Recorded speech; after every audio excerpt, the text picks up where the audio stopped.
शुक्रिया आपका। और बात राजस्थान की, जहां पर मुख्यमंत्री अशोक गहलोत ने बागी नेता सचिन पायलट पर तीखा हमला बोला है। अशोक गहलोत ने सचिन पायलट को नाकारा और निकम्मा तक बता दिया है। यह अब तक का सबसे तीखा हमला अशोक गहलोत का सचिन पायलट पर है। गहलोत ने साफ तौर पर कहा कि पायलट शुरू से ही साजिश में शामिल थे। यहां तक कि पार्टी ने उन्हें कम उम्र में बहुत कुछ दिया, लेकिन उन्होंने फिर भी अपनी ही पार्टी की सरकार गिराने की साजिश रची। 7 साल के अंदर एकमात्र राजस्थान हिंदुस्तान का राज्य होगा जब प्रदेश कांग्रेस कमेटी के अध्यक्ष को बदलने की मांग नहीं करी। ना सी निर्णय ना जो निर्णय। एक छोटी खबर नहीं पड़ी हुई किसी ने कि पायलट साहब को हटाना चाहिए प्रदेश कांग्रेस कमेटी का अध्यक्ष से। हम जानते थे कि निकम्मा है, नाकारा है, कुछ काम नहीं कर रहा है, खाली लोगों को लड़वा रहा है। मेरे साथ हो कि नहीं हो, मैं यहाँ बैंगन नहीं आया हूँ, मैं कोई सब्जी बेचने नहीं आया हूँ, मैं मुख्यमंत्री बनाया हूँ। तय कर लो तुम। कल तो अशोक गहलोत के घर खड़े थे, परसों तुम AICC में CP जोशी के कमरे के बाहर खड़े थे। मैं कैसे विश्वास तुम्हारे ऊपर करूँ? इस लैंग्वेज में वो 7 साल निकाले हैं। फिर भी राजस्थान में हमारा कल्चर ऐसा है, हम नहीं चाहते हैं कि दिल्ली में लगे कि राजस्थान में आपस में लड़ाई लड़ रहे हैं। एक शब्द किसी ने नहीं बोला उनके खिलाफ में। इतना उनका मान सम्मान रखा। कैसे सम्मान दिया जाता प्रदेश कांग्रेस अध्यक्ष को, वो मैंने सबको सिखाया राजस्थान के अंदर। कैसे प्रदेश अध्यक्ष आए तो खड़े होना चाहिए हम लोगों को। उम्र पीछे है, पद बड़ा होता गरिमा का। ये तमाम कल्चर मैंने सिखाया यहाँ के नेताओं को। मान सम्मान दिया, पूरा सब कुछ किया। वो व्यक्ति कांग्रेस की पीठ के अंदर छुरा भोंक के जाने के लिए तैयार हो जाए। ये जो खेल अभी हुआ है, ये 10 मार्च को होता है, वो बहुत दुर्भाग्यपूर्ण है, बहुत दुर्भाग्यपूर्ण। किसी को यकीन नहीं होता था जब मैं बात करता था। कॉन्स्पिरेसी चल रही है राजस्थान के अंदर सरकार को टॉपल करने की, तो किसी को यकीन नहीं होता था कि ये व्यक्ति ये काम कर सकता है। मासूम चेहरा, हिंदी इंग्लिश में अच्छी कमांड बोलने की, मीडिया को इम्प्रेस कर रखा पूरे कंट्री के अंदर। और जैसे मैंने बहुत मेहनत करी और मैं लेके आ गया राजस्थान के अंदर। वो तो राजस्थान की जनता जानती है कितना कॉन्ट्रीब्यूशन का था। मैं पूछना चाहता हूँ, AICC अध्यक्ष बनने की जब ख्वाहिश देखे तभी बम्बई का कॉर्पोरेट हाउस जो है, बम्बई के कॉर्पोरेट हाउसेज के लोग उनको स्पॉन्सर करें, अध्यक्ष AICC के बने। स्पॉन्सरशिप हो रही बॉम्बे से कॉर्पोरेट हाउसेज की, क्योंकि आप कॉर्पोरेट मिनिस्टर रहे थे।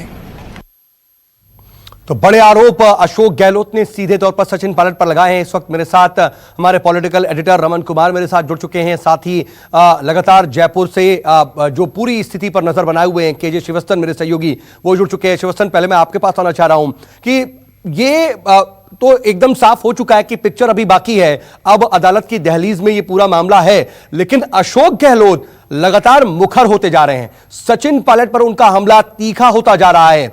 इसके क्या मायने निकाले? क्या उनके इस जो प्रोएक्टिव तरीके का उनका अप्रोच नजर आ रहा है, उस अप्रोच से यह समझ में आ रहा है कि सचिन पायलट की वापसी और मुश्किल होती जा रही है?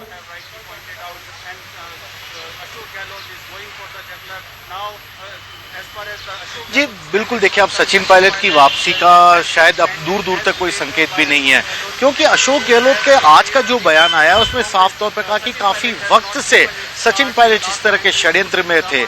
हालांकि वे बार बार इनडायरेक्टली बीजेपी का नाम लेकर लोगों को चेता रहे थे, समझा रहे थे, लेकिन सचिन पायलट कभी भी सुधरने की कोशिश नहीं किया था। बतौर कांग्रेस अध्यक्ष रहते हुए उन्होंने अपनी ही पार्टी की सरकार को गिराने के लिए कोशिश की, लोगों को लड़वाते, नाकारा थे, निकम्मे थे, इस तरह के शब्दों का उपयोग किया, जो कि साफ तौर पर बताता है कि अशोक गहलोत पिछले 11 दिनों से राजस्थान में जिस तरह का राजनीतिक घटनाक्रम सामने आया है, जिस तरह से सचिन पायलट का रुख इस पूरे मामले पर धीरे धीरे सामने आता जा रहा है, उससे किस कदर आहत है। अभी भी उन्होंने अपने आरोपों का पिटारा पूरी तरह नहीं खोला। धीरे धीरे वे सचिन पायलट की कारस्तानियों के बारे में जनता को बताने की कोशिश कर रहे हैं कि ये सब वो कारण थे जिसके चलते उन्हें फैसला लेना पड़ा। इस तरह का जिस षड्यंत्र की वे बात कर रहे थे, अब षड्यंत्र खुलकर सामने आ गया है। यह भी साफ तौर पे कहा कि सचिन पायलट अपने समर्थकों से बार-बार ये कहते थे श्रीवास्तव, मैं आपके पास आ रहा हूं। पॉलिटिकल एडिटर रमन कुमार भी मेरे साथ लगातार जुड़े हुए हैं। रमन, अशोक गहलोत ये भी कह रहे हैं कि हम राजस्थान में लगातार स्थिति को संभालने की कोशिश कर रहे थे। वो ये कह रहे थे कि हम नहीं चाहते थे कि दिल्ली में ये लगे कि राजस्थान में स्थिति को संभाला नहीं जा सकता है, लेकिन अब जब वो इतने मुखर होकर के सीधे तौर पर हमलावर हैं तो इसके राजनीतिक मतलब क्या? सीधे मान लिया जाए कि अब सचिन पायलट की वापसी बिल्कुल भी नहीं होगी?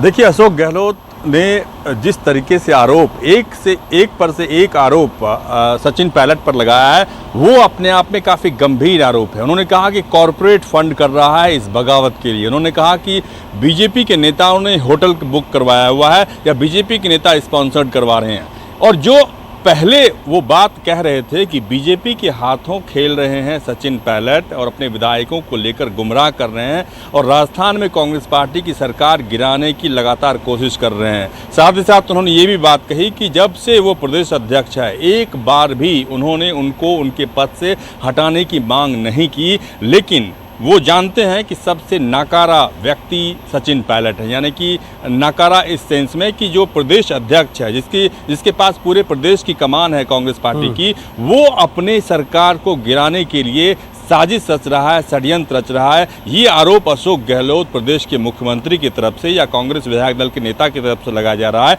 तो उसका संकेत ये साफ है कि जो इस तरह के बात सामने आ रही थी कि प्रियंका गांधी की सचिन पायलट से बात हो रही है या कुछ कांग्रेस पार्टी के वरिष्ठ नेताओं ने सचिन पायलट से बात करके कोशिश की है कि वो अपने विधायकों के साथ वापस आ जाएं।